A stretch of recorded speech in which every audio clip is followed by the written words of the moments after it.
Je bénis le nom de mon Père dans le ciel et le nom de son Fils Jésus-Christ par l'Esprit. Et je vous bénis tous au nom de Jésus-Christ aussi. Que cette bénédiction s'attache à chacun de vous ou qu'elle continue à rester attachée à chacun de vous. Alors, ce matin, j'aimerais voir avec vous, puisqu'on parle du salut, comment savoir vraiment si on est né de nouveau, mais enfin je pense que vous le savez, mais quels sont les signes de la nouvelle naissance? Et puis surtout, comment rester établi dans ce salut, affermi dans ce salut, continuer dans ce salut jusqu'au bout. Puisque, je vous rappelle les convictions que m'ont donné la parole de Dieu, c'est que Dieu a créé les êtres libres, et même dans leur déchéance du péché, il a tout fait pour se révéler à nous, par l'Esprit et par Jésus, pour nous révéler notre état de pécheur, pour nous révéler l'œuvre de Christ, et pour nous permettre d'utiliser cette possibilité de choix qu'il nous a donnée pour quitter le monde des ténèbres et choisir celui de la lumière. Donc je crois vraiment qu'un pécheur, le pécheur le plus pourri du monde, une fois qu'il est confronté à l'action du Saint-Esprit qui veut lui révéler son péché et qui lui révèle l'œuvre de la croix, lui donne à ce moment-là une possibilité de choix, choisir la vie ou choisir la mort. Alors si vous relisez dans Jean, au chapitre 16, ce que le Seigneur dit à propos de l'œuvre du Saint-Esprit, je l'ai déjà abordé, mais je préfère le répéter, c'est un bon principe pédagogique. Pierre lui-même dit « Je ne cesserai de répéter les mêmes choses et je veillerai même après ma mort à ce que vous puissiez continuer à vous en souvenir. » Donc Jean 16,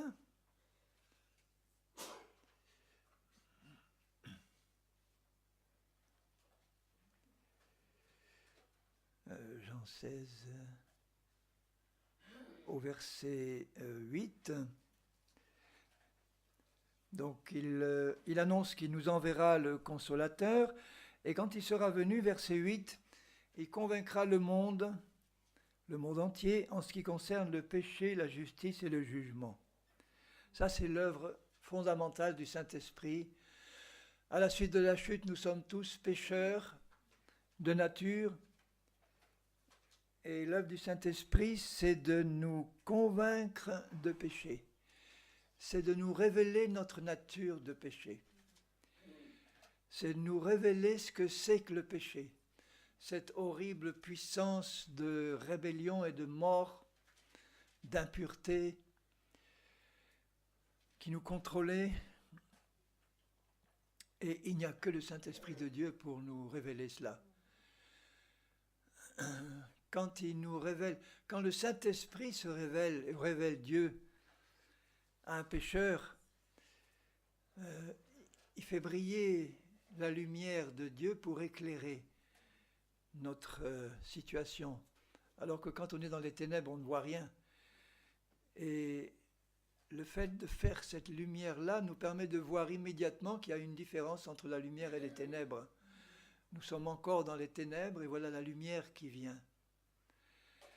Et nous voyons à ce moment-là notre état de péché. C'est une révélation de la grâce de Dieu. Si la lumière ne vient pas vers nous, on ne peut absolument pas voir dans quel état on est.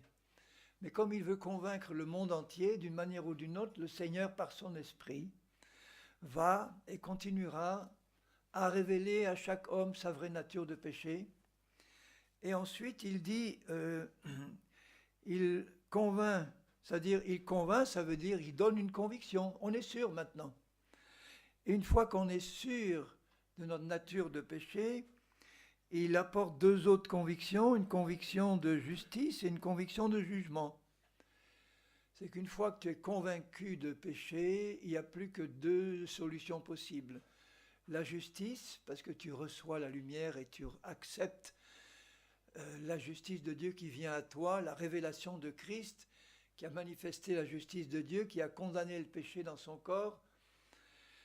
Et dès que le Saint-Esprit nous convainc de péché, Ce n'est pas pour nous enfoncer dans la culpabilité, c'est pour faire briller la lumière de Christ et nous montrer qu'il y a une porte de sortie maintenant et que tu peux avoir accès à la justice par la foi en Christ. Sinon, l'autre voie, c'est celle du jugement. Parce qu'il y a un jugement de Dieu sur le péché. Ce jugement, il l'a fait tomber sur Christ à la croix. Mais ceux qui n'acceptent pas la justice de Dieu en acceptant Christ, eh bien, c'est eux qui vont recevoir le jugement parce qu'ils ont refusé que Jésus le porte pour eux. Donc, vous voyez, l'action du Saint-Esprit est une action très puissante, très nécessaire. Le premier signe d'une vraie nouvelle naissance, c'est que on a vraiment la conviction qu'on est pécheur et qu'on a besoin d'en sortir. S'il n'y a pas au départ une conviction de péché, elle peut être plus ou moins profonde. Il y a des conversions qui sont plus brutales que d'autres plus progressives, mais en tout cas, ça doit arriver à une conviction de péché, que le Saint-Esprit met en lumière que le péché, c'est une réalité puissante, ténébreuse, mortelle, et celui qui a reçu cette révélation de péché ne peut que chercher à s'en détourner parce qu'il a compris ce que c'est que le péché et que le péché mène à la mort et à la condamnation et au jugement. Donc, ceux qui n'ont pas eu au départ cette révélation de péché, qui ne l'ont pas eu, il n'y a pas de nouvelle naissance. Il y a une adhésion à une religion, il y a une adhésion même à Jésus, une adhésion comme moi avant de me convertir, catholique non très pratiquant, j'avais un amour pour Jésus, un amour pour Dieu, j'ai une admiration personnelle pour Jésus, mais ça n'enlevait rien à mon péché dans lequel je vivais. Je n'avais pas pris conscience que j'étais pécheur, donc de ma nécessité d'avoir un sauveur. Pour moi, Jésus, c'était le Fils de Dieu qui a fait des choses merveilleuses, une personnalité attachante que j'aurais bien aimé connaître si j'avais vécu à son époque, mais c'est tout. De là à me considérer comme un pécheur avec une nécessité absolue de le recevoir comme mon sauveur, alors là, non, ça honnêtement, je ne l'avais pas. Et je remercie Dieu pour ce jour béni de mes 33 ans et demi, puisque j'ai accepté le Seigneur à cet âge-là, l'âge où Jésus est mort, d'ailleurs, moi je suis né. Mais je sais que ça a passé dans cette fameuse réunion où j'ai écouté vraiment l'évangile avec le cœur et pas avec l'oreille, ça a passé par une conviction de péché. Je ne peux pas vous garantir qu'elle était encore très profonde et très complète, mais j'ai su que j'étais pécheur, oui, voilà. Et plus j'ai avancé ensuite avec le Seigneur, et plus il m'a conforté, il m'a révélé plus profondément encore ce que c'est vraiment que le péché, mais je l'ai eu ce jour-là, j'ai su que j'étais pécheur. Ça, c'est une révélation bénie. Je ne l'avais jamais vraiment eu avant. Je savais que j'étais pas trop imparfait, mais c'est tout. C'est pas ça une conviction de péché. Et la psychologie que j'enseignais ne m'a pas aidé à la voir du tout. Alors là, non. Ah non, pas du tout. Donc, il faut qu'il y ait une conviction de péché dès le départ.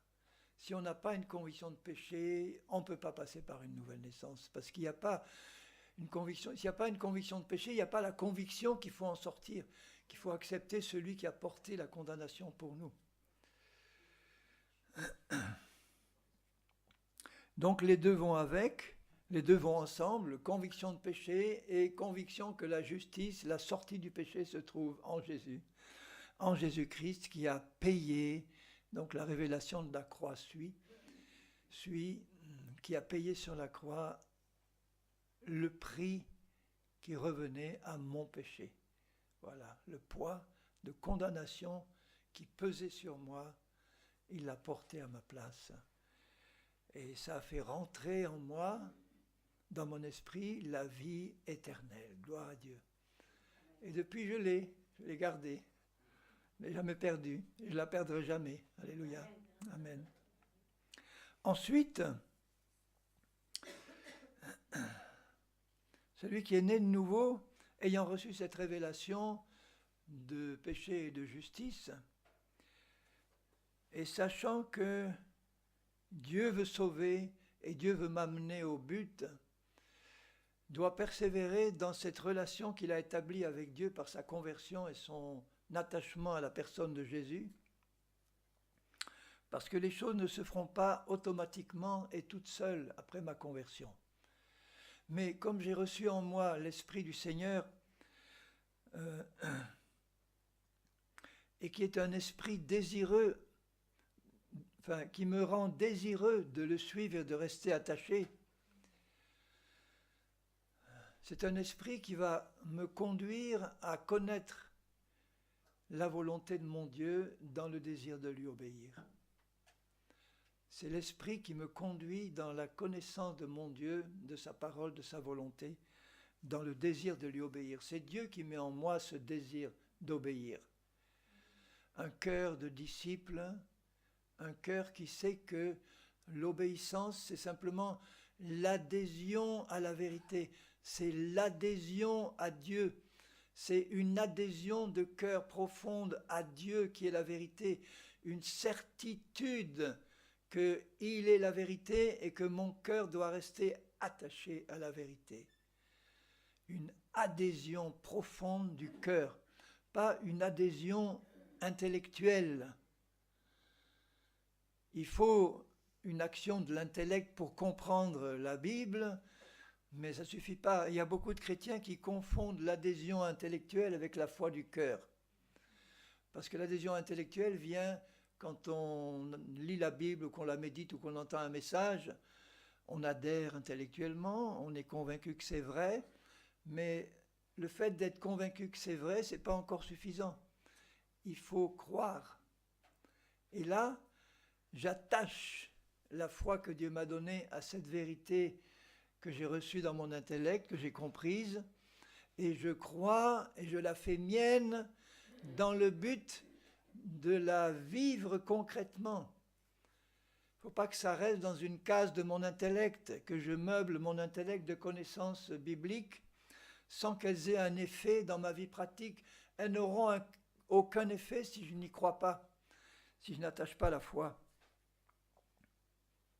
Et la foi vient de ce qu'on entend, et ce qu'on entend, c'est Romains 10, 17 qui le dit, vient de la parole de Dieu ou de Christ.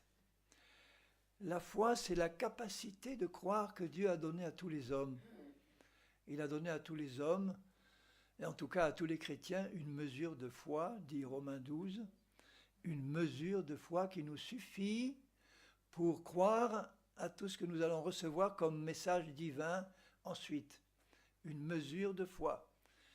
Le petit grain de sénévé qui suffit à renverser toutes les montagnes. Et que Dieu m'appelle par la suite à faire grandir. Cette mesure de foi va grandir à mesure que je vais mieux connaître la parole et que je vais la garder dans mon cœur.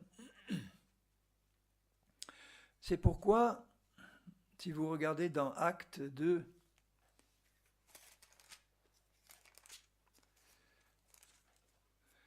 Acte 2, au début de la vie de l'Église primitive,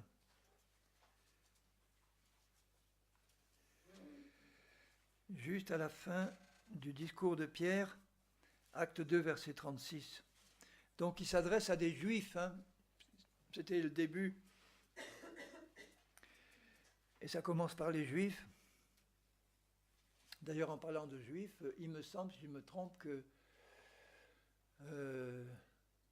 le premier jour du premier mois du calendrier biblique religieux, c'était le 19 du mois dernier, 19 ou 20, je n'ai plus la date en tête, c'est-à-dire que le premier mois de Nissan, c'est le premier mois de la Pâque, et 14 jours après, il y a le jour de Pâques juive, et il me semble que ça devrait être aujourd'hui. Bon, il y a... Comment ? Samedi. D'accord, donc on est dans la même période que la Pâque chrétienne. Bon, ceci dit en passant. Alors, il s'adresse aux Juifs et il dit, au verset 36, que toute la maison d'Israël Il vient d'annoncer la résurrection de Jésus. Donc vous tous, juifs, sachez donc avec certitude que Dieu a fait Seigneur et Messie, Christ, ce Jésus que vous avez crucifié. Bon, il aurait pu dire que nous avons crucifié, mais enfin, il voulait vraiment mettre le doigt, l'accent. Et pour un juif, entendre qu'il a crucifié le Messie qu'il attend depuis des centaines d'années, alors ça, c'est la pire des choses qui puisse arriver. Ils attendaient le Messie, et ça faisait 400 ans qu'il n'y avait eu aucun prophète, et que là, on leur dit, mais en fait, celui que vous avez crucifié là, que vous avez crié là devant Pilate, crucifie-le, crucifie-le, que son sang retombe sur nous et nos enfants. Quelle parole! Eh bien, c'est lui, le Messie d'Israël. Et le Saint-Esprit travaille les cœurs de ceux qui sont là. Après avoir entendu ce discours, ils eurent le cœur, pas la tête, le cœur vivement touché. Ça, c'est le début d'une vraie conversion. Ce n'est pas notre tête, c'est notre cœur qui est touché. C'est profond, là. Et ils dirent à Pierre et aux autres apôtres, « Hommes frères, que ferons-nous? Qu'est-ce qu'il faut faire ?» C'est le même cri que Paul a poussé quand il est tombé de son cheval. Et que Jésus lui dit, « Je suis Jésus que tu persécutes. » C'est un peu la même situation. Lui qui croyait défendre la loi et les prophètes et Israël en persécutant cette secte. Ce Jésus, je suis celui que tu persécutes, Jésus. Seigneur, que veux-tu que je fasse? Seigneur, qu'est-ce qu'il faut faire maintenant? Vous voyez, c'est la voix de quelqu'un qui capitule. Que ferons-nous? Et Pierre leur dit, repentez-vous. Voilà, c'est la base de la conversion. Repentez-vous. Regrettez ce que vous avez fait. Dites-le à Dieu. Reconnaissez. Je ne suis pas obligé de dire, Seigneur, je te demande pardon pour ci, pour ça, mais je reconnais mon péché. Voilà, je reconnais mon erreur. Je reconnais. La vraie repentance, c'est une reconnaissance de mon péché.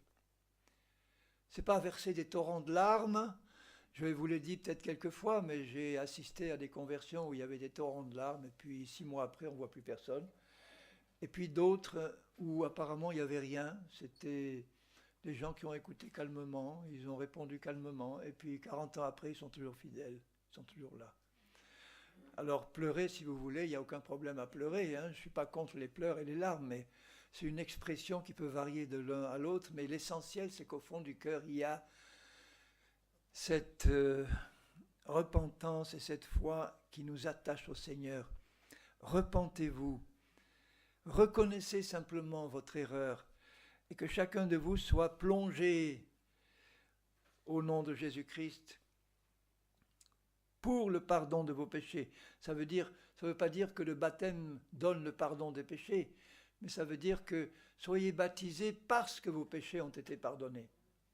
Quand vous dites que quelqu'un est recherché pour meurtre, il n'est pas recherché pour faire un meurtre, il est recherché parce qu'il a commis un meurtre. Donc là, soyez baptisés pour le pardon de vos péchés, parce que vos péchés ont été pardonnés par votre repentance.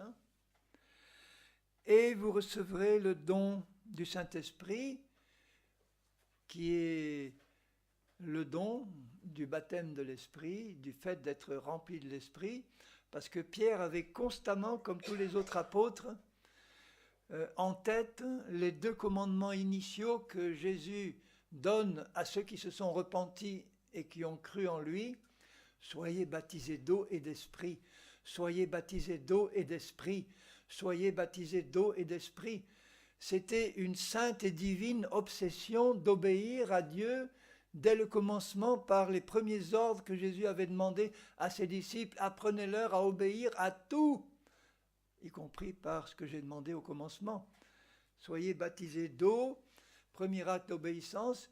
Soyez baptisés de l'Esprit. Ne faites rien sans être baptisés de l'Esprit. Vous voulez servir Dieu, bon, vous passerez sans doute par une étape de sanctification qui dure toute la vie. On est baptisé de l'Esprit, ça ne veut pas dire qu'on devient tout de suite un chrétien sanctifié, mais on est équipé pour le devenir. Parce qu'on est rempli de l'Esprit, et Jésus a dit, donc il avait dit dans Acte 1, « Vous recevrez une puissance pour être mes témoins. » Or, une puissance, celle du Saint-Esprit, pour être mes témoins, ça veut dire deux choses. En général, le témoin de Christ baptisé de l'Esprit témoigne de la puissance de l'Esprit par le désir d'évangéliser, le désir de parler de lui, le désir de répandre sa parole, le désir d'être utilisé pour des prodiges et des miracles que tout jeune chrétien peut manifester. Mais ça, ce n'est pas encore être tout à fait un témoin complet. Le témoin complet, c'est le témoin sanctifié. Parce que le chrétien qui manifeste seulement la puissance de Dieu par l'évangélisation, les prodiges et les miracles, mais qui vit une vie qui n'est pas encore sanctifiée, il ne va pas être vraiment un témoin. Les gens vont voir qu'il y a une puissance qui agit, mais ils vont voir dans sa vie qu'il y a des choses qui ne correspondent pas trop à ce qu'il dit aussi par ailleurs, parce qu'il n'est pas sanctifié. Donc, la recherche d'être un témoin de Dieu passe par les deux aspects, la puissance et la sanctification. La puissance et la sanctification. La sanctification, c'est-à-dire l'amour dans toutes ses formes, et la sainteté. Ça va avec. L'amour de Dieu se manifeste au travers de la sainteté. Il y a un rapport entre la sainteté et l'amour, et l'impureté et le mensonge.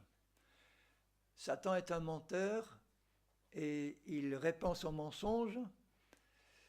Si nous recevons le mensonge et que nous vivons dans le mensonge, nous vivons forcément dans l'impureté aussi quelque part.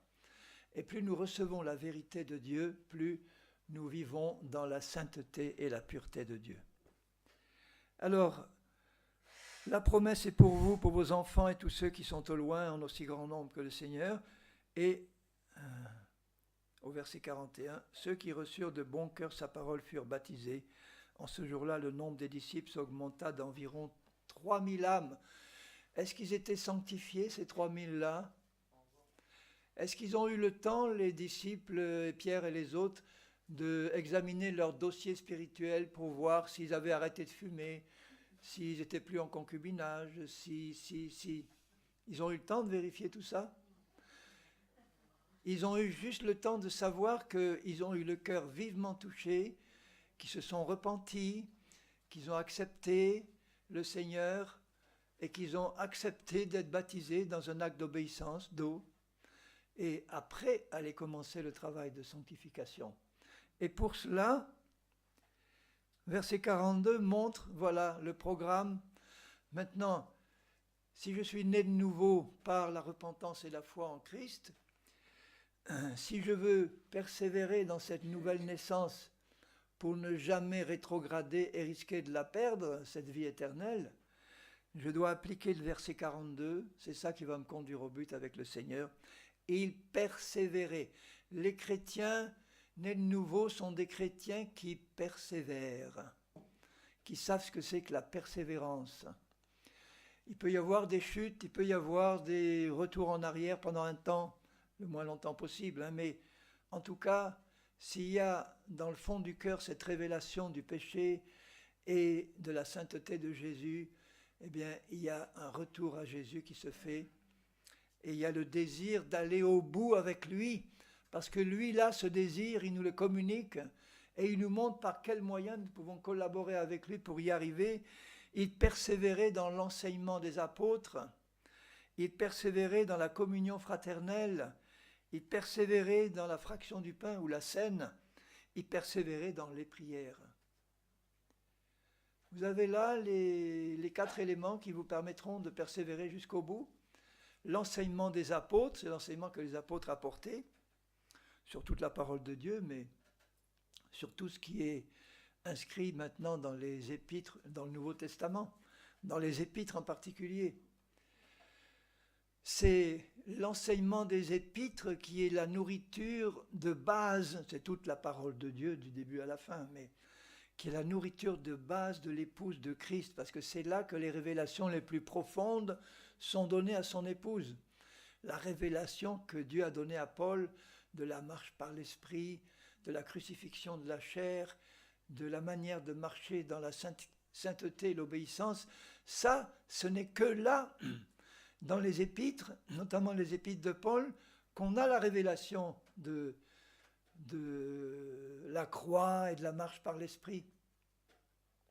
On a, dans tout l'Ancien Testament, on a une ombre des choses à venir, puisqu'elle nous est révélée aussi en tant que préparation de la venue de Christ. Les prophètes de l'Ancienne Alliance avaient l'Esprit de Christ en eux. Mais c'est pleinement manifesté dans la pleine lumière, dans l'enseignement des apôtres, des épîtres. Alors faites de la méditation des épîtres votre nourriture quotidienne, tout en allant partout ailleurs pour lire toute la parole et la méditer, mais méditez tout particulièrement l'enseignement des apôtres, qui est l'enseignement des épîtres. Parce que c'est là que vous aurez la révélation la plus profonde de la manière de marcher dans la sanctification, qui est l'exigence de base de Christ pour ses disciples. Je vous rappelle que l'épouse que Christ va enlever, elle est pure, sans ride, ni tache, ni rien de semblable. Elle n'y arrive pas du premier coup, mais elle a le désir d'y arriver parce que c'est le but que le Seigneur lui montre. Abraham avait la nouvelle naissance et le pardon des péchés, mais il ne pouvait pas atteindre le perfectionnement des saints comme nous, parce qu'il n'avait pas l'Esprit de Dieu en lui, comme nous. Il ne pouvait pas avoir la révélation de la crucifixion de sa chair, comme nous, la manière de marcher par l'Esprit, comme nous. C'est pourquoi les saints de l'Ancienne Alliance ne peuvent pas faire partie de l'épouse de Christ. Ils feront partie des sauvés de la Nouvelle Alliance. Ils seront à table avec nous dans les noces de l'agneau en tant qu'amis de l'époux. Rappelez-vous ce que Jésus a dit à propos de Jean-Baptiste. Il est le plus grand de tous les prophètes. Mais dans le royaume des cieux, il parle de la Jérusalem céleste, le plus petit d'entre eux est plus grand que lui. Et il le savait, Jean-Baptiste. Il dit, moi, ma joie est parfaite parce que je vois l'épouse avec l'époux, et ma joie est celle des amis de l'époux. Il savait que ce n'était pas le temps encore de la plénitude de la grâce. Nous bénéficions du maximum. Bon, c'est comme ça, la révélation est progressive. Ils auront aussi leur place, ils auront aussi l'éternité avec le Seigneur. Mais il y a une différence entre être ami intime de quelqu'un et être son épouse. Bon, ça n'empêche pas une communion entre deux amis intimes, hein, mais il y a une place qui est distincte. De même pour les autres sauvés de la nouvelle terre.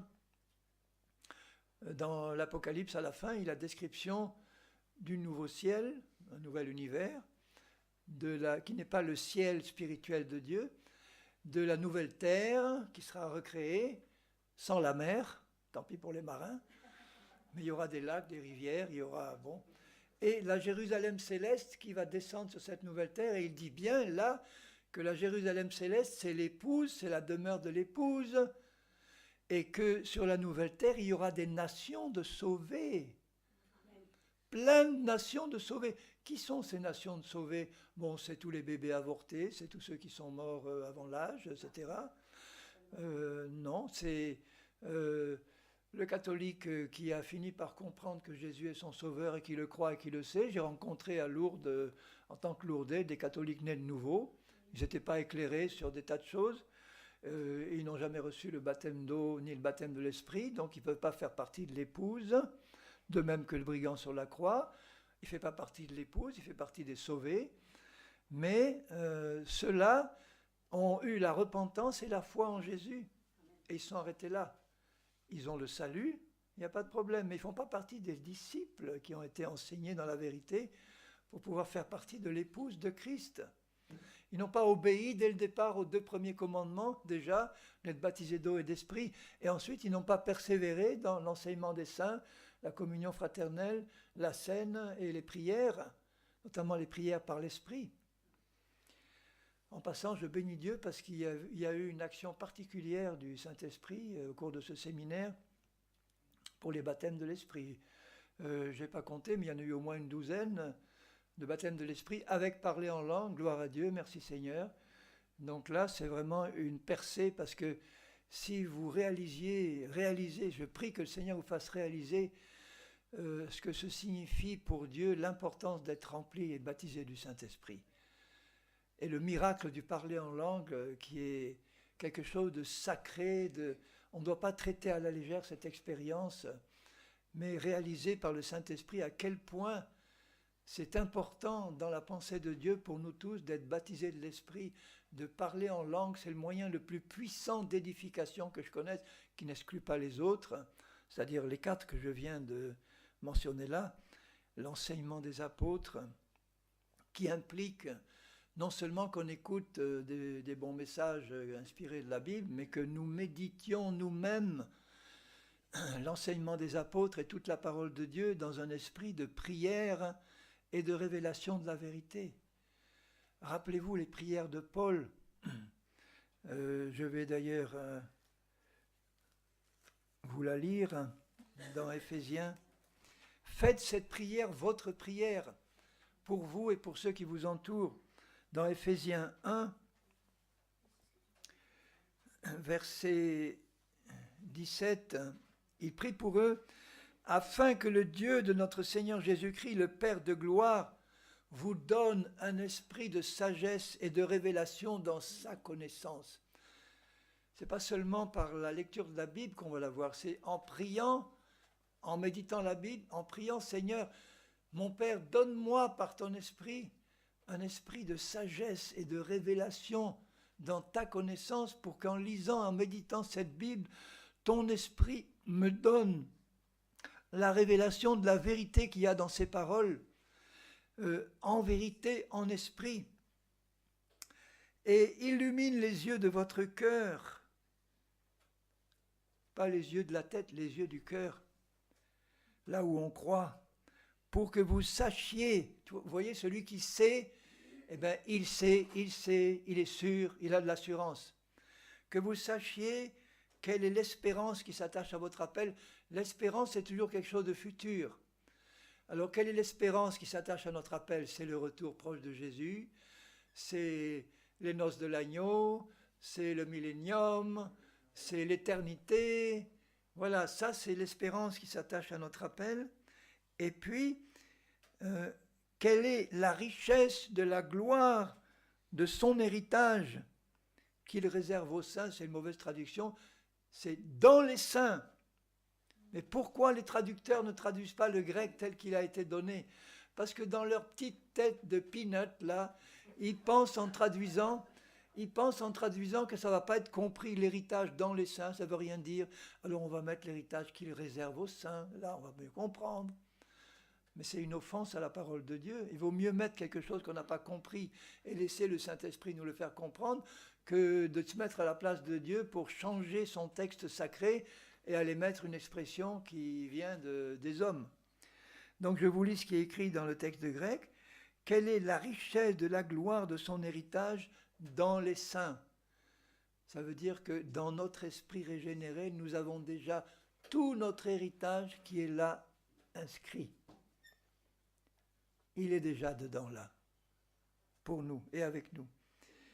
Et quelle est envers nous qui croyons l'infinie grandeur de sa puissance, se manifestant avec efficacité par la vertu de sa force. Oui, Paul, ouais, ça c'est le langage de Paul. Il ne sait pas comment trouver ces mots. Se manifestant avec efficacité par la puissance de sa puissance, qu'il a déployée en Christ, cette puissance, en le ressuscitant des morts, en le faisant asseoir à sa droite, et il dit un peu plus loin que nous y sommes aussi, au-dessus de toute domination, de toute autorité, de tout ce qui peut se nommer, etc. Et il l'a mis au verset 22 sous ses pieds. Il l'a donné pour chef suprême à l'Église. Il a tout mis sous ses pieds. Il a donné pour chef suprême à l'Église qui est son corps. La plénitude de celui qui remplit tout en tous. Moi, je passerai une semaine de séminaire sur chacun de ces mots-là. Mais c'est glorieux. Et c'est pour ça qu'il prie. Seigneur, donne-nous un esprit de sagesse et de révélation pour qu'on connaisse ça. Et puis au chapitre 3, il prie encore et il dit au verset 16, « Je prie qu'il vous donne d'être puissamment fortifié par son esprit dans l'homme intérieur. » Là, je ne crois pas qu'il parle de l'esprit régénéré, il parle de notre âme consciente qui a besoin d'être puissamment fortifiée par son esprit, de sorte que Christ habite dans vos cœurs. Le cœur, c'est une partie de l'âme, hein, par la foi. Christ habite dans notre esprit, mais il faut que Christ habite dans notre âme, dans notre cœur, par une révélation, une compréhension. J'oublie jamais que le Dieu Tout-Puissant habite dans mon cœur, là maintenant, que le Créateur de l'univers habite en moi, et que celui qui habite en moi est infiniment plus fort que tous ceux qui sont dans le monde ou contre moi. Alléluia! J'ai envie de sauter au plafond, alléluia! Afin qu'étant enraciné et fondé dans l'amour, parce que c'est une révélation justement dans mon cœur, vous puissiez comprendre, vous voyez, comprendre c'est d'abord là dans la tête, comprendre avec tous les saints quelle est la largeur, la longueur, la profondeur et la hauteur, et connaître. Alors connaître, c'est pas comprendre. Connaître, c'est expérimenter. Que vous puissiez vivre, expérimenter l'amour de Christ. Ah ben c'est ça qui nous porte en tant que disciples. Le fait d'avoir dans mon cœur de disciple la révélation de l'amour de Christ, ça me motive à rester attaché à lui et à le suivre jusqu'au bout. Donc pas seulement d'avoir eu la révélation de mes péchés ou du fait que je suis un pécheur, mais la révélation de ce qu'il est lui, de ce qu'il a fait lui, de ce qu'il m'a donné comme héritage, de la grandeur de son amour, de la puissance de sa résurrection, de là où il m'a placé en lui dans les lieux célestes, où j'y suis maintenant. Alors cette révélation-là, quand elle est faite, vous ne croyez pas que ça me motive à rester attaché, à courir au but et à... Là, je n'ai pas d'occasion de négliger mon si grand salut. Là, je n'ai pas d'occasion de me laisser retourner dans le monde. Là, je n'ai pas l'occasion de risquer de perdre mon salut. Là, je suis attaché et je cours dans la bonne direction.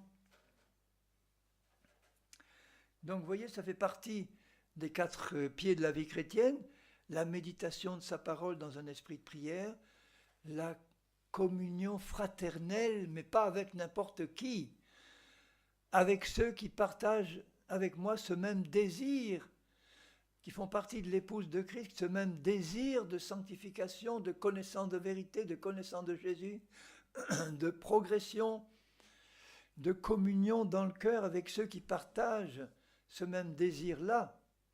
Les autres chrétiens, je les fuis, ou alors il faut que Dieu me demande de m'en occuper.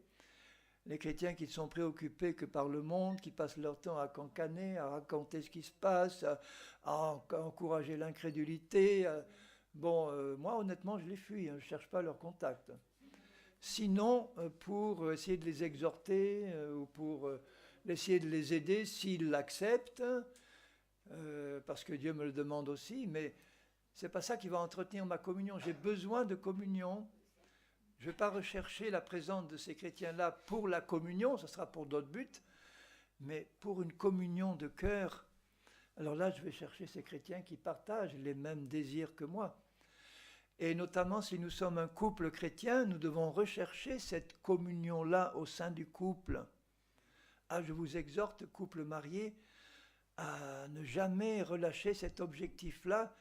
Il y en a un ou une avec lequel Dieu m'appelle à développer cette communion-là, c'est mon épouse ou mon époux. Si vous êtes marié, bien sûr. Si vous n'êtes pas marié, il vous donnera toujours une sœur ou un frère, au moins, pour partager cette communion. Mais si vous avez la grâce d'être marié en couple chrétien, recherchez ensemble cette communion, priez ensemble, méditez ensemble la parole, passez des moments de partage. Dites à votre épouse qu'elle est belle et désirable dans l'esprit. Dites-lui que en tant que chef, vous voulez donner votre vie pour elle, que vous voulez vous sacrifier pour elle, et vous le faites. Et puis si vous êtes épouse, eh bien dites-lui combien il est beau spirituellement, combien vous voulez rester soumise, combien vous voulez l'aider, combien vous voulez marcher ensemble avec lui et être dans la communion de l'esprit pour être un couple qui représente Christ et son épouse. Ah, c'est glorieux comme modèle. Alléluia, alléluia. Donc, communion fraternelle, la scène, le partage du pain, c'est très très précieux. De partager le pain, si on avait l'occasion, on pourrait le faire tous les jours. Pourquoi pas le faire aujourd'hui, je ne sais pas, mais enfin bon. Enfin, en tout cas, essayez de le faire le plus souvent possible. Il y a des églises où on prend la scène une fois par an, le jour de Pâques.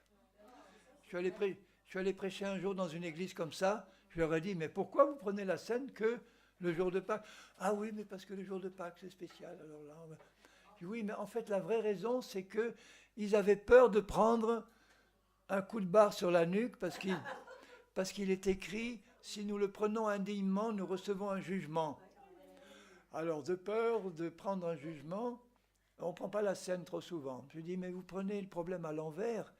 Paul a dit, éprouvez-vous devant Dieu.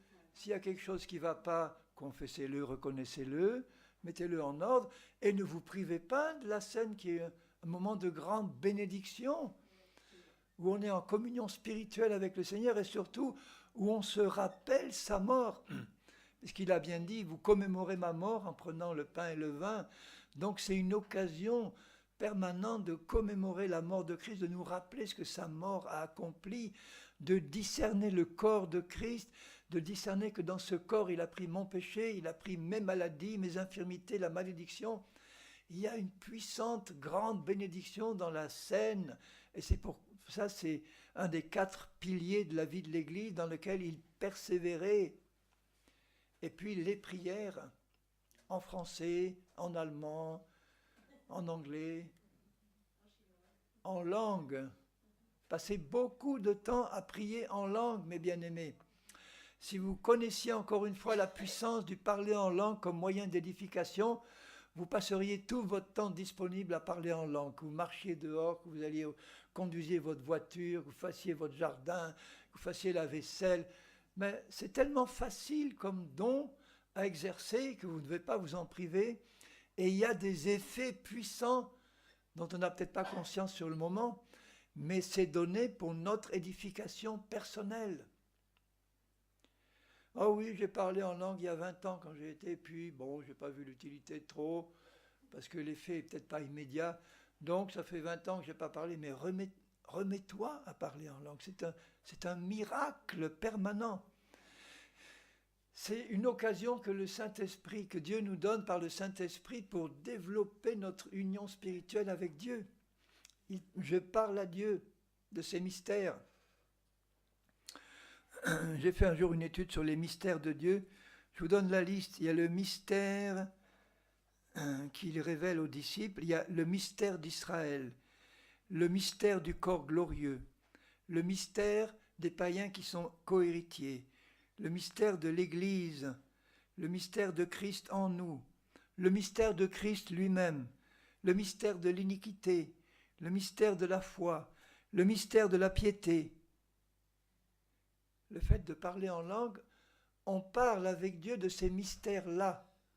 C'est-à-dire que ce sont des mystères parce que ce sont des choses qui, en première vue, ne sont pas tellement compréhensibles à l'intellect. Et il faut une révélation du Saint-Esprit.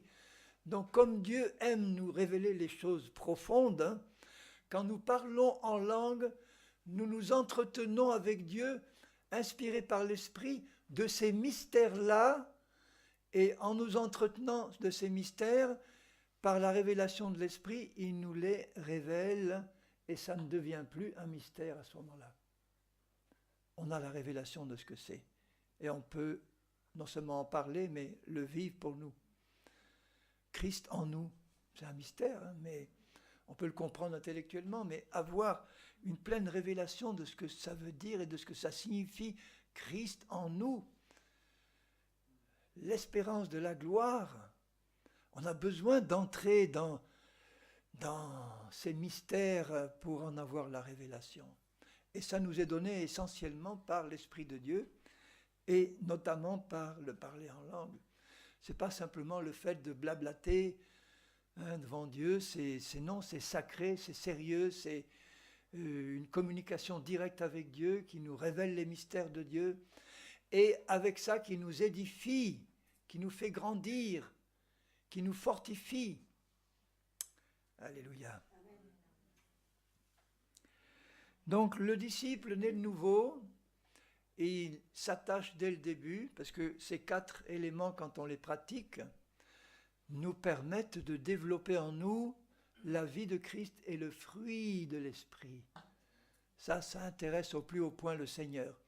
Développer le fruit de l'Esprit, c'est-à-dire que notre âme se purifie de plus en plus, et en se purifiant, elle permet à la sève divine du Saint-Esprit et de la parole de faire descendre dans notre vie le caractère même de Jésus, sa nature même. Si vous regardez la description du fruit de l'Esprit dans Galates 5, dans Galates 5, il dit au verset 16, marchez selon l'Esprit et vous n'accomplirez pas les désirs de la chair. Là encore, si je dis à un chrétien normal, enfin ordinaire, qu'est-ce que c'est que marcher par l'Esprit? Vous verrez le nombre de réponses qui vous sont données. C'est marcher comme... marcher par l'Esprit, c'est marcher par la foi, c'est marcher dans l'obéissance à l'Esprit, c'est marcher en se laissant conduire par l'Esprit, c'est marcher en ayant compris comment crucifier la chair et la maintenir en dehors, dans son coin, paralysée dans son coin. Vous vous rappelez qu'au dernier moment, à la dernière trompette, en un instant, nous serons transformés. Notre corps sera transformé par notre esprit. Et donc, tout le travail de sanctification consiste à éliminer de notre vie et de notre âme tout, sauf ce qui va être éliminé au moment de la dernière trompette, c'est-à-dire le changement de notre corps, encore glorieux, là où la main divine va prendre la puissance de péché qui est dans notre corps et va l'arracher, et toutes ces racines qui peuvent être encore dans notre âme seront enlevées, et là, ça sera la touche finale de la perfection absolue. Mais en attendant, nous devons éliminer de notre âme tout ce que le Seigneur nous demande d'éliminer par la sanctification. Et alors il dit, car la chair a des désirs contraires à ceux de l'esprit. Je vous rappelle que les versions modernes de la Bible disent, car votre nature propre a des désirs contraires. C'est une, pour moi, abomination de conditionner les chrétiens à leur faire croire que la chair est leur nature propre. Notre nature propre, c'est l'esprit régénéré. Ce n'est pas la chair. La chair est une puissance de péché qui habite dans nos membres, qui est reliée à Satan. Mais qui conditionnait notre personnalité, le vieil homme qui est mort et enterré avec, qui conditionnait notre vie et qui, quand nous nous convertissons, conditionne encore notre âme qui a besoin d'être purifiée. Car la chair a des désirs contraires à ceux de l'esprit, l'esprit en a de contraires à ceux de la chair. Ils sont opposés entre eux, ces désirs-là, de l'esprit et de la chair, afin que vous ne fassiez pas ce que vous voudriez, quand vous n'êtes pas encore tout à fait sanctifié. Parce que si je ne suis pas encore sanctifié, je vais encore vouloir faire des choses qui sont charnelles, et l'esprit en moi est contre ces choses-là, et il veut m'apprendre à marcher d'une manière telle que maintenant je ne vais plus faire ce que je voulais faire dans la chair, mais que maintenant ma volonté va être de faire ce que je dois faire dans l'esprit. C'est pour ça, si vous êtes conduit par l'esprit, vous n'êtes pas sous la loi ou dans la chair. Alors je passe au 22. Je passe les œuvres de la chair, tu ne m'intéresses pas, mais le fruit de l'esprit que je suis appelé à développer en pratiquant les 4 piliers de la vie de l'Église, c'est le caractère de Jésus, l'amour en premier, la joie de Dieu, pas la joie humaine, la paix de Christ qui surpasse toute connaissance, la patience de Jésus, de Dieu, la bonté, la bonté de Dieu, la douceur de Dieu, la délicatesse de Dieu. Rappelez-vous la manière dont Jésus a traité la femme samaritaine, cette femme pécheresse qui avait eu 5 maris. Elle vivait avec quelqu'un qui n'était pas son mari. Et Jésus ne la regarde pas avec des gros yeux en lui disant « Tu es une femme pécheresse, tu dois te convertir, sinon tu vas en enfer. » Non, avec délicatesse, avec amour. Il commence par l'attirer en lui disant « Mais l'eau que je peux te donner, que je veux te donner, eh bien, tu n'auras jamais soif. » Ah, où est cette eau-là? Moi, j'aimerais bien. Ah oui, le Messie qui doit venir, je le suis, moi qui te parle. Ah. Seigneur, je vois que tu es prophète. Et puis elle est tellement touchée qu'elle va tout de suite évangéliser son village, et puis elle revient. Venez, venez, il m'a raconté tout ce que j'ai fait, mais avec tellement d'amour que là, je ne peux pas résister. Donc la bonté de Dieu. La bénignité, c'est la bienveillance. Dieu est un être bienveillant. Il veut le bien. Il ne cherche pas, vous dites, à froisser le roseau, le roseau cassé, ou le lumignon qui fume encore, il ne veut pas l'éteindre. S'il y a encore un peu de vie, il dit à l'église de Sardes, je vois que tu es mort, ou en tout cas près de mourir, alors ranime ce qui est encore vivant. Il n'est pas là pour souffler dessus, pour l'éteindre. Il est plein de délicatesse. Et dans nos relations les uns avec les autres, si on a à nous reprendre mutuellement, n'oublions pas qu'on doit le faire avec délicatesse, avec amour, avec bienveillance. Là, vous allez faire passer quelque chose. On réserve le traitement sévère aux pharisiens, comme Jésus le faisait, à ceux qui sont enfoncés dans leur orgueil et dans leur dignité religieuse. Là, ils ont besoin d'un bon coup, cela. Race de vipères qui vous a appris à fuir la colère de Dieu. Mais les petites brebis là qui ont leurs problèmes et qui ne savent pas comment en sortir, il ne faut pas les traiter avec dureté, il faut les traiter avec bienveillance, avec amour, en faisant passer le baume de Jésus et la solution de Jésus dans leur vie. La bienveillance, la fidélité ou la foi, c'est le même mot en grec, hein, la foi, la fidélité. La foi, c'est la fidélité à Dieu et à sa parole. La douceur de Jésus, la maîtrise de soi, la tempérance, la maîtrise de soi.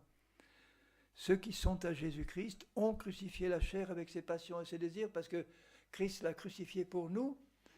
Si on pouvait le réaliser, le comprendre tout de suite, ça irait plus vite. Donc quand il m'appelle à crucifier la chair dans ma vie, ça veut dire réalise que je l'ai crucifié pour toi. Et réalise que je t'ai fait passer dans un domaine, mon royaume, où tu es là en moi, assis à droite, où la chair n'a pas accès, la chair ne peut pas rentrer là. Et plus je m'installe dans ma position spirituelle par la foi, moins la chair a accès à moi parce qu'elle reste en dessous à mes pieds, et moi je suis au-dessus en Christ, dans les lieux célestes. Alléluia. Alors c'est ce fruit-là, là il y a 9 éléments du fruit, mais il y en a d'autres qui sont aussi listés ailleurs. Et je vais passer à la deuxième épître de Pierre. Deuxième épître de Pierre, au chapitre 1er et au verset 3. Alors là, c'est vraiment un passage de toute beauté, comme tous les passages de ta parole, Seigneur. Mais bon, là, qui s'applique plus particulièrement à ce que nous étudions là en ce moment. C'est-à-dire, rappelez-vous que je parle là des moyens d'affermir notre marche dans la vie éternelle pour qu'on ait la certitude que maintenant notre salut, on ne peut plus le perdre, même s'il y a un risque qui est toujours là, si on s'écarte de Jésus et si on s'écarte de lui, évidemment. Mais on peut arriver au point où là, on est tellement attaché à Jésus et tellement fortifié par la vie qu'il nous donne que même s'il faut rester prudent et veiller à notre marche, maintenant on a l'assurance qu'on est dans la bonne direction et qu'on va arriver au but. Parce qu'on sait que c'est la volonté de Dieu pour nous et c'est lui qui nous porte. Comme au verset 3, 2 Pierre 1, 3, comme sa divine puissance nous a donné tout, T-O-U-T en bon français, ça veut dire qu'il n'y manque rien. Tout ce qui contribue à la vie chrétienne conforme à la volonté de Dieu et à la piété, c'est-à-dire à une vie de sanctification et d'obéissance. 2 Pierre 1, 3. Donc voilà, Dieu nous a donné tout ce qu'il faut pour vivre une vie chrétienne normale. Normale selon Dieu, pas normale selon... Normale pour lui. Dans l'obéissance, dans la sanctification, dans la progression. On a tout déjà comme équipement. On est repenti dans la foi en Christ, né de nouveau, baptisé d'eau d'esprit. On a compris qu'il faut persévérer dans l'enseignement, la communion fraternelle, la scène et les prières. Et puis, on a tout l'équipement et on progresse. Alors, au moyen, il nous a donné tout, au moyen de la connaissance de celui qui nous a appelés par sa propre gloire et sa vertu. La vie éternelle, dit Jésus dans Jean 17, c'est qu'ils te connaissent, hein, toi le seul vrai Dieu et celui que tu as envoyé, Jésus-Christ. Au moyen de la connaissance de celui qui vous a appelés. Il veut que nous le connaissions, donc il veut se faire connaître.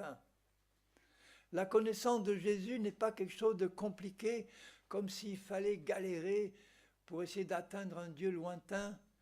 Il veut se faire connaître, il veut se révéler. Il s'est révélé en Christ pleinement. Donc si moi je désire le connaître, lui désire encore plus se faire connaître. Et si je m'approche de lui en disant « Je veux te connaître toujours plus, Seigneur », il se frotte les mains et il dit « Moi, je veux me révéler à toi, mais j'ai du mal à trouver des gens qui veulent me connaître. J'en ai du mal à trouver qui veulent vraiment que je me révèle à eux. Et moi, je désire intensément me révéler à toi. » Au moyen de la connaissance de celui qui nous a appelés par sa propre gloire et par sa vertu, qui nous assure de sa part les plus grandes et les plus précieuses promesses. La gloire et la vertu de Jésus nous assurent de sa part. C'est comme si Jésus nous parle. Je t'assure que je te donne, toi, à toi, mes plus précieuses, mes plus grandes promesses. Quand Dieu promet quelque chose, est-ce qu'il veut l'accomplir? Donc si j'ai connaissance dans ce qu'il me donne, tout ce qu'il faut là, j'ai connaissance de ses promesses. Je sais qu'il veut l'accomplir. Quand il me dit que le Dieu de paix vous sanctifie lui-même tout entier, c'est une promesse. Je veux, il me regarde dans les yeux, il me dit, Henri, je veux te sanctifier tout entier. Je te promets que c'est ça le but, mon but dans ta vie. Et puis il ajoute, celui qui vous a appelé est fidèle et c'est lui qui le fera. Donc c'est lui qui me dit, moi qui t'ai appelé à ce but glorieux, je suis fidèle et c'est moi qui le ferai dans ta vie, je te le promets. Amen, merci Seigneur, je crois en ta promesse. Parce que tu es fidèle, tu n'es pas un homme pour mentir. Si tu me promets que c'est toi qui le feras, je le crois. Et en le croyant, il me porte et je le verrai. Crois et tu verras. Donc on doit connaître ses promesses. Je te promets que je t'amène au but. Je te promets que je te sanctifierai entier. Que je t'amènerai à un état de perfection absolue pour l'éternité. À un état de communion avec moi que tu ne peux même pas imaginer. Afin que par elle, par ses promesses, vous deveniez participants de la nature divine. On y est déjà en esprit, participants de la nature divine. On devient de plus en plus participants à mesure que notre âme se purifie et se sanctifie. Et à la résurrection de notre corps, ça y est, on est pleinement participants de la nature divine. Mais pour le moment, il m'appelle à fuir la corruption qui existe dans le monde par la convoitise de la chair qui habite dans mes membres. Hein. Fuyez la corruption. Et moi, le seul moyen de fuir la corruption, c'est de courir vers Jésus. Hein. Donc, je ne vais pas m'occuper de la corruption, je la laisse derrière. Et en courant vers Jésus, forcément, je fuis la corruption. Je n'ai pas à me tourner vers la corruption en disant je lutte contre toi, je te fuis. Mais elle va dire, qu'est-ce qu'il fait devant moi là? Bon. Non, je vais me tourner vers Jésus et je dis, je cours vers toi et en le faisant, je fuis la corruption. À cause de tout cela qui vient de dire, au verset 5, faites tous vos efforts. Ça, c'est souvent mal compris. Ah oui, mais alors, je ne comprends pas, est-ce que c'est un salut par les œuvres? Faites tous vos efforts pour joindre, et là, il donne encore une liste de fruits de l'esprit, d'éléments de fruits de l'esprit. Faites tous vos efforts, je vais y revenir, pour joindre alors à votre foi la vertu, la science, la tempérance, la patience, la piété, l'amour fraternel, la charité qui est l'amour agapé. C'est encore une autre liste d'éléments du fruit de l'esprit. Donc vous voyez qu'il y a bien plus que les 9 de tout à l'heure là. Un jour, un frère m'a donné une liste, il m'a envoyé une liste par mail. Il a dit, j'ai pris les 9 de base et puis je les ai détaillés dans des éléments qui sont inclus, comme dans l'amour, il y a l'amour, puis il y a l'amour agapé, puis il y a l'amour fraternel, puis il y a l'amour, bon. Et puis il y avait une 60aine d'éléments comme ça qui tous ensemble ramenaient au fruit de l'esprit. La grosse grappe de Canaan, là, c'est vraiment... Donc, qu'est-ce que ça veut dire? Faites tous vos efforts. Comment est-ce que je produis le fruit? En restant attaché au cep, en persévérant dans la méditation de sa parole, dans la prière, la communion fraternelle, le pain et le vin. Si je pratique ces choses en tant qu'acte correspondant à ma foi, si je crois à la promesse de Dieu de m'amener à la perfection, je ne vais pas rester passif, je vais mettre ma foi en action, parce que la foi sans les œuvres, elle est morte. Donc si je crois qu'il m'amène là-bas, je vais faire ce qu'il faut pour prendre les éléments qu'il me donne et les mettre en pratique. C'est pas ça le salut par les œuvres, hein, c'est simplement mettre ma foi en action. Il me dit, tu veux arriver au but, je te promets de t'y amener. Maintenant, je te demande de méditer ma parole. Bon, ok, d'accord. C'est pas lui qui va la méditer pour moi. Mais je vais le faire avec lui. Je vais le faire par son esprit. Je vais le faire en comptant sur son aide. Moi, j'aime bien cette façon que Dieu a de vouloir que je collabore avec lui. Je sais qu'il fait tout. Mais il veut que je collabore. Il ne veut pas que je reste passif et que je me fasse balader comme une marionnette, là, et puis traîner au but. Ça ne lui plaît pas, ça. Il a en face de lui des êtres humains qui sont des êtres humains avec leur volonté propre, et ils aiment les voir, ces êtres humains, et lui dire, Seigneur, je mets toute ma volonté à ton service. Je mets tout mon cœur à faire ce que tu mets devant moi à faire. Alors, tu ne vas pas méditer la parole à ma place, eh bien, moi, je vais la méditer avec toi. Et je vais faire, toute étude biblique, je le fais avec toi, par ton esprit, ou avec mes frères et sœurs, mais dans l'esprit. Et puis, il me dit, maintenant, il faut prier. Alors, je ne vais pas considérer la prière comme le pain somme du matin, il faut que j'ai mon quart d'heure de prière avant ma journée, sinon je n'ai pas... et puis, si le jour où je ne le fais pas, je culpabilise. Non, je vais apprendre à prier tout le temps. Apprendre à rester en communion avec Dieu, c'est-à-dire tout le long de la journée, apprendre qu'il est avec moi, que je suis avec lui, que je peux lui parler à chaque instant, que je vais à Super U, je ne fais pas de la pub, hein, je vais à Super U parce qu'il y en a un que j'aime bien, voilà, mais j'y vais en parlant en langue, j'y vais sans oublier qui je suis. Je vois quelqu'un que je croise, et bien je prie pour lui. Je prie pour tous ceux que je croise dans la rue. J'ai une courte prière. Je prie pour la caissière dans mon cœur. Je suis à l'affût d'une occasion de partage, de rencontre. Je suis là, je dis Seigneur, bon, utilise-moi. Un jour, je priais d'un étang près de chez moi. Là, je dis Seigneur, aujourd'hui, je veux que tu me fasses rencontrer quelqu'un, mais je te demande quelque chose de spécial. Quelqu'un qui s'adresse à moi directement. Pas que moi, je vais les trouver, mais qui s'adresse. À peine j'avais fait la prière, il y a une voiture qui s'arrête, j'entends quelqu'un « Henri, Henri !»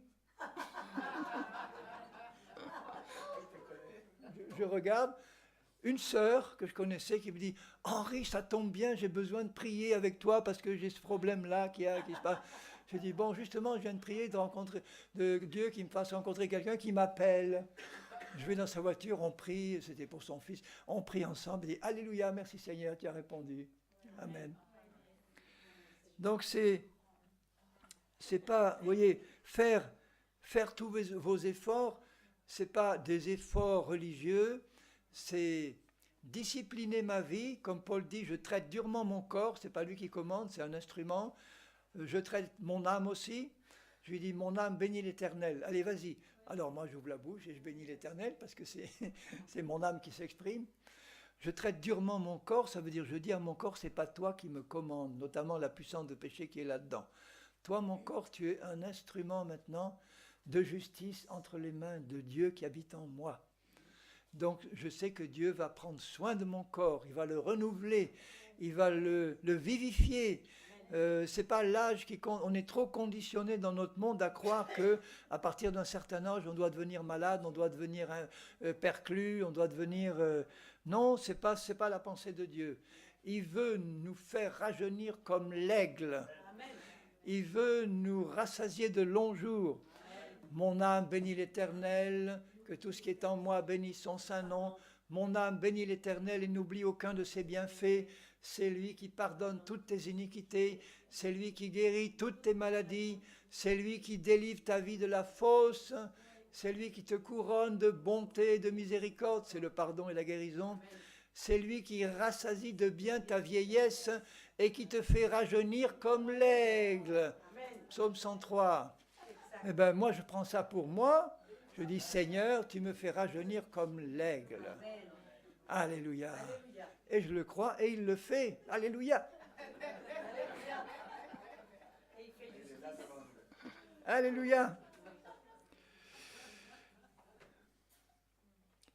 Alors, verset 8, car si ces choses sont en vous, ces choses, c'est-à-dire qui sont dans mon héritage, que Dieu m'a promise, qu'il est en train de faire dans ma vie, si ces choses sont en vous et ils sont avec abondance, elles ne vous laisseront pas oisifs ni stériles pour la connaissance de notre Seigneur Jésus-Christ, parce que c'est ça le but.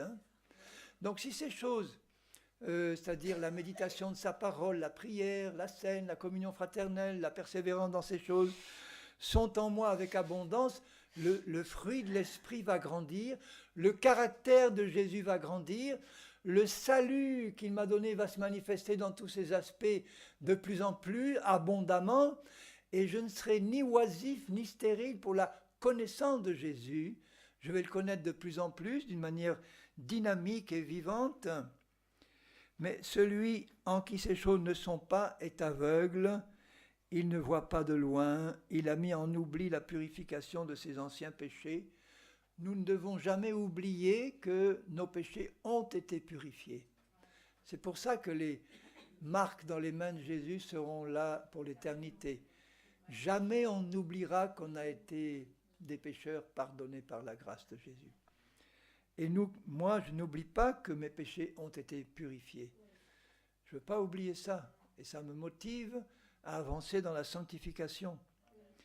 Et alors il dit, c'est pourquoi, frères, appliquez-vous d'autant plus à affermir votre appel, votre vocation. Affermir mon appel, ça veut dire que je deviens de plus en plus ferme dans l'assurance que l'appel que Dieu me donne, eh bien, il y a une réponse de ma part et je vais complètement répondre à cet appel pour satisfaire pleinement son cœur. Il m'appelle au plus haut, il m'appelle à lui, il m'appelle au règne, il m'appelle à régner avec lui pour l'éternité. Ce n'est pas un petit appel, ça. Et il est en train de me former pour régner, non seulement pendant le millénium, mais pendant l'éternité. Amen. Il m'appelle à ça. Il est en train de former des rois et des reines, des sacrificateurs. Il est en train de former un peuple à son image qui va régner et qui règne déjà par la foi dans la vie. Car en faisant cela, vous ne broncherez jamais. Ça veut dire quoi, vous ne broncherez jamais? Ça veut dire que vous ne retomberez jamais dans le monde et le péché pour y vivre. Vous ne broncherez pas.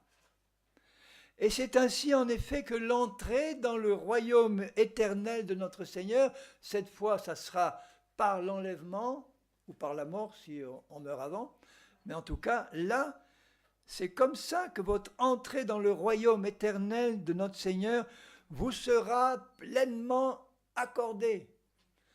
Est-ce que quand on est dans cet état d'esprit, on peut craindre de perdre son salut là? Non.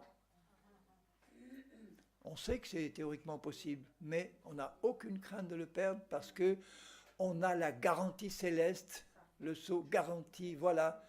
Dieu peut accomplir pleinement sa volonté dans ma vie parce que je le veux et il le veut aussi. Et là, j'ai l'assurance qu'il il me fera atteindre le but et que je l'attendrai avec lui. Là, l'entrée dans le royaume m'est assurée. Alléluia. Amen. Gloire à Dieu. Voilà, j'ai fini. Alléluia. Merci Seigneur. Gloire à Dieu. Alors, je veux remercier toute l'équipe de Tabor, mon frère, son époux, toute l'équipe, et puis vous remercier vous tous d'être venus.